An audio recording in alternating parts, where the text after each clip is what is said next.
Gukora imyitozo ngororamubiri cyangwa siporo ni byiza ku buzima bwacu. Siporo ifasha kwirinda indwara zitandura nka diyabete, umutima, kanseri n'izindi. Abantu barwaye izi ndwara zitandura bagira ibyago byinshi byo kwandura ndetse no guhitanwa n'icyorezo cya COVID-19.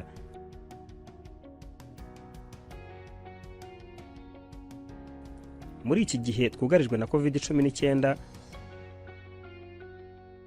ni byiza cyane gukora siporo kuko binafasha kugarura ibyishimo. Mu rwego rwo kugabanya ibyago byo kwandura mu gihe uri gukora siporo, zirikana ibi bikurikira. Ni byiza cyane gukorera siporo hanze hirindwa kwandura COVID-19. Niba uri gukorera siporo ahantu hahurira abantu benshi, ubahiriza intera ya metero 2 igihe cyose. Igihe ukora siporo isaba imbaraga nyinshi, wakuramo agapfukamunwa kugira ngo ubashe guhumeka neza. Naho mu gihe siporo ukora itakubuza guhumeka neza, komeza wambare neza agapfukamunwa.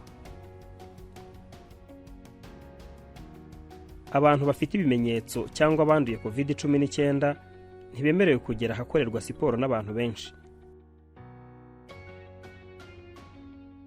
Barasabwa kuyikorera aho batuye.